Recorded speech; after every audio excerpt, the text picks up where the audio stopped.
Hello Cancer, Sun, Moon, Rising, and Venus signs. Kamusta kayo? Sana po nasa mabuti kayong kalagayan. Welcome back po sa Star Tarot. Kung bago kayo dito, welcome din kayo. Thank you sa inyong support. I truly appreciate it. God bless you all po. Una mensahe ni Cancer ay Star, napakaganda naman. Hard times are over. Napakaganda. Look forward to abundance of happiness, enthusiasm, and positivity. Napakaganda. Very hopeful. Very optimistic.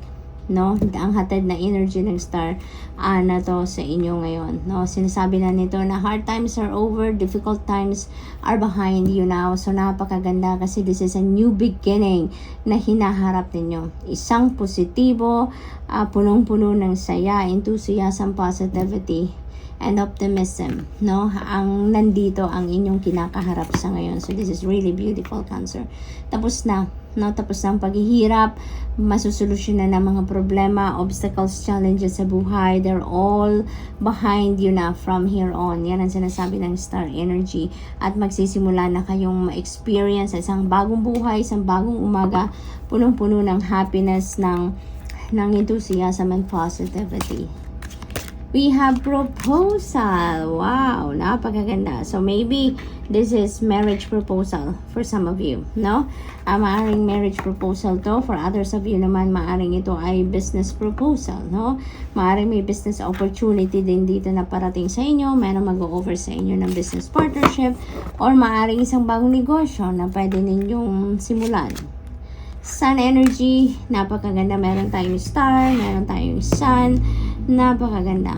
Lahat maliwanag, no? Maghahatid talaga ng isang bagong pag-asa, bagong buhay, no? Ang ano na to, ang mga energies na to sa inyo. So, this is really very beautiful because there is progress, there is new beginning, there is growth, there is pag-ano dito, pagta-thrive, no?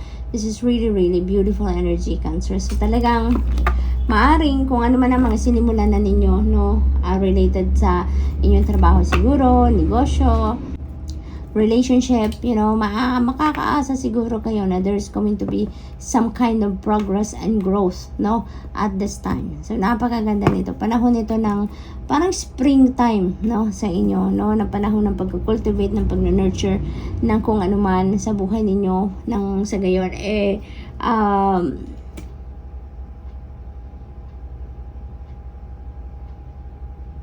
magkaroon siya ng growth sa ngayon. So, what else? We have key. Ayan, new beginnings are on your way talaga. In terms of relationship dito, meron din ditong relationship na magtatapos, no? As in, siguro, nagka-separate na talaga kayo, pero siguro for quite a while, hindi pa rin kayo nakakapag-move on, or hindi pa rin kayo nakakapag-let go totally. Pero ngayon, you know, you're going to close that door talaga. Definitely, you're going to have closure with that relationship. Kung ano man yan, no? At tatapusin nyo na, talagang puputulin nyo na ang cords between you and that person, between you and that situation, no? So, ngayon, parang you're really going to, to embrace newness, new situation, new relationship, no? Maaring ganun din ang ganap dito. But definitely, you're going to leave behind you na kung ano man ang inyong nakaraan, no? Handa na kayo sa bagong buhay. Bagong chapter ng buhay ninyo. Kumbaga, transformation, may pagbabago talaga. So, this is a major transformation na maaring mangyari sa inyo. Siguro, magsisimula ito dito sa inyong love and romantic relationship, no? Maari din naman na belief system ito. Personal transformation is also very imminent dito, Cancer, no? So, maaaring magsisimula kayo ng pagbabagong ito na personal level, on a spiritual level talaga, and mag-ano yan, magra-radiate yan towards outside world, kumbaga, no? So, this is really beautiful, Cancer, kasi patungo kayo doon sa isang napakagandang pagsisimula, no, ng bagong buhay, pagsisimula ng bagong chapter sa buhay ninyo, pagsisimula kayo ng bagong situation sa buhay ninyo. Talagang very positive ang changes na parating sa inyo. So, good luck. That's all I have for you for today. Thank you for watching. Love and light. Namaste. Hello, Scorpio, Sun, Moon, Rising, and Venus signs. Kamusta kayo? Sana po nasa mabuti kayong kalagayan. Welcome back po sa Star Tarot. Kung bago kayo dito, welcome din kayo. Thank you sa inyong support. I truly appreciate it. God bless you all po. Scorpio, unity. Ayan, merong union. Maaring meron ditong magpapakasal. Maaring meron ditong mai-engage. Maaring meron ditong new love connection din na mabubuo for some of you if you are single and if you are looking for love, no? Maaring may ganong ganap dito ang iba sa inyo. So, this is really, really beautiful. You are attracting love, no? Or new love sa buhay ninyo sa ngayon, Scorpio. Celebrations, maybe may mga okasyon dito na isa-celebrate ang iba sa inyo, birthday, anniversary siguro, maaring ganon, or maybe there is accomplishments and achievements na makakamit kayo sa buhay ninyo sa ngayon and you're going also to celebrate that. Maari din naman na this is celebration of love, no? Maaring this is wedding, may engagement, no? So maaring mga ganon ang ganap dito for some of you. Thorns, ayan. So, hindi naman talaga maiiwasan dito, Scorpio, na along our life's journey, ano man ang klaseng journey na pinagdadaanan natin, there will always be hiccups. There will always be humps and bumps na maadadaanan tayo because wala namang journey sa buhay na smooth sailing ang lahat, no? Like, all the way from start to end, no? Yung parang perfect. Wala namang ganon. Lagi at laging merong life's hiccups. Laging meron may humps and bumps na mararanasan natin. Because that's part of life. No? That's part of life. That is one way of us gaining wisdom, gaining learnings sa buhay, no? Na magagamit natin in the future. Kaya, lagi at laging merong problema. Lagi at laging merong mga challenges along our life's journey. Whatever kind of journey ang pinagdadaanan natin. Kaya, ang invitation din sa inyo dito or reminder din sa inyo, no, na huwag kayong mag-give up, no? When there are problems, when there are obstacles, there are challenges that comes our way, don't give up, never give up, dahil dadaan lang naman yan sa buhay natin. That is not permanent, no? That is not permanent. Ano lang yan sa atin, sometimes it is a test of faith. Then yan sa atin, ano? Sometimes that is something na kailangan mangyari at that point to let us learn something, no, or to gain wisdom from that situation, yung ganun, no? Kaya wag kayong mag-give up, no? When there is obstacles, never give up, no? It will always change for the better. It will always lead us to a much better situation, no? We have marriage, ayan. So, talaga naman, yung celebration na to siguro is marriage, no? So, meron talaga ditong, ikasalang mangyayari. Maaring meron talaga engagement din dito na mangyayari for some of you. That is also possible. Kaya definitely, there is celebration of love. No, there is definitely celebration of love na mangyayari dito for some of you in marriage. So, what else? We have fire, and let go of emotional upheaval and embrace the renewal of the present. So, napipick up ko dito, this is a strong emotion, no? Siguro na nararamdaman ng iba sa inyo. Maaring there is anger, no? Maaring may hate, no? Alam mo yun, yung intense na galit. Maaring may ganong ganap. This could be related to kapamilya. Maaring meron kayong galit na nararamdaman towards someone sa pamilya. Maaari din naman na this is galit sa inyong karelasyon, sa inyong person. Maaaring ganon. Meron din ako napipick up dito na maybe meron kayong, maaaring nanggagaling kayo sa isang relasyon na parang yung nagkahiwalay na dahil sa galit, dahil sa hindi pagkakaintindihan, yung parang yun ang naging dahilan ng paghihiwalay ninyo, no? So, that is not going to resonate with everyone, so just take as it resonates, no? Maaring may ganong sitwasyon ng iba sa inyo, but whatever the case may be, you know, parang sinasabi din ng card na to sa inyo na there shouldn't be room for hate or for anger or for that intense emotion na ganito, dahil it will just consume you, it will just stress you out. Yung parang hindi ito maghahatid or magdudulot na magandang pakiramdam sa inyo, hindi ito magdudulot na magandang sitwasyon o resulta sa inyo, 'di ba? Kaya parang this is giving you a reminder, no? Parang reminder ito sa inyo or wake up call sa inyo na it's better to let that go.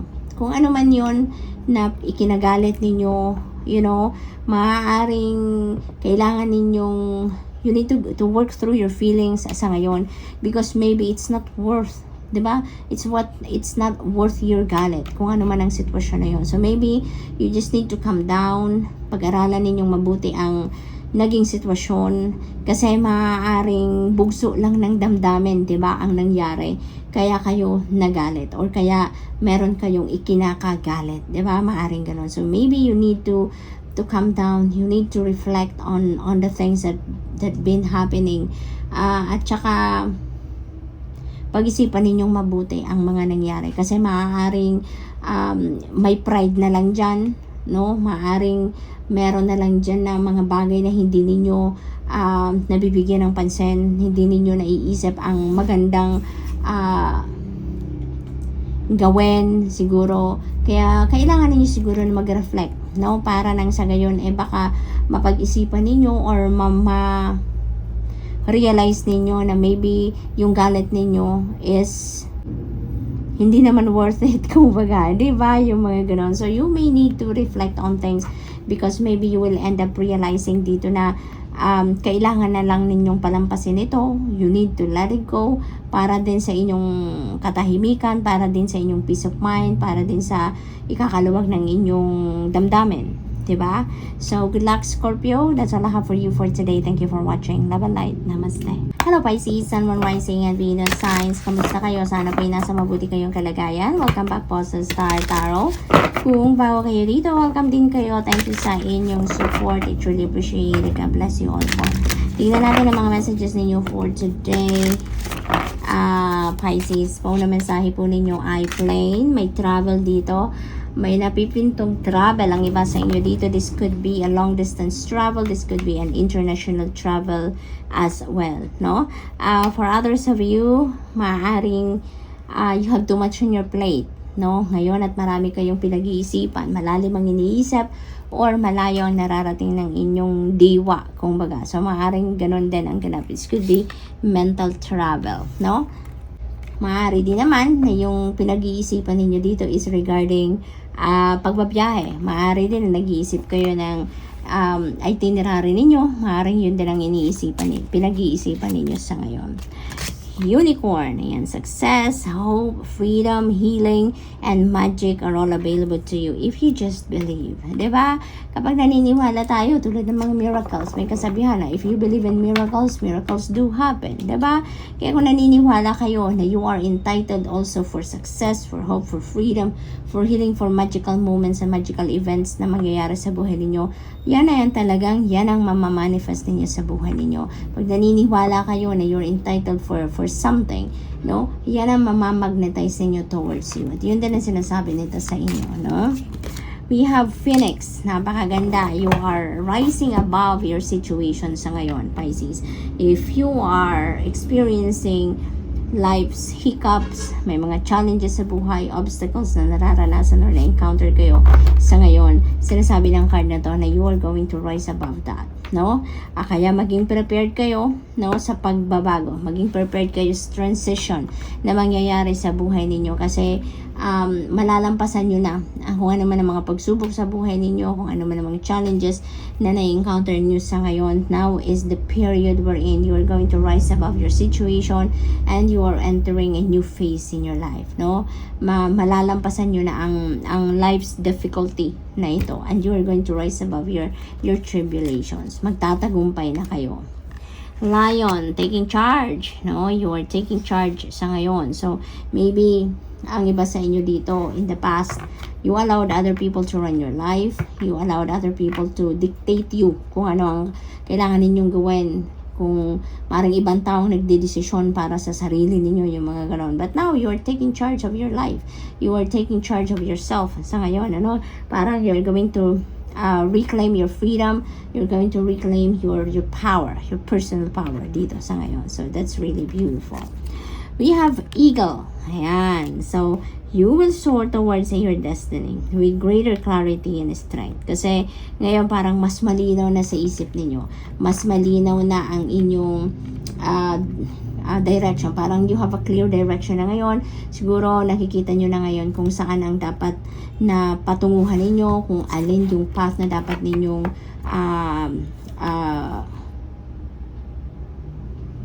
lakaran sa ngayon. Maybe, you know, may mga intuitive messages and downloads siguro na pinapadala sa inyo ng Divine Universe, and maybe you are also listening to it, no? Maaari talagang nag-tune in din kayo sa inyong intuition, kaya you are guided, no? You are guided. Nakikinig kayo sa gabay, nakikinig kayo at tinitignan din ninyo kung ano yung mga, ano yung clear direction na tinuturo sa inyo ng iyong intuition, no? Kaya ngayon, alam nyo na, parang sigurado kayo kung saan kayo patungo, no?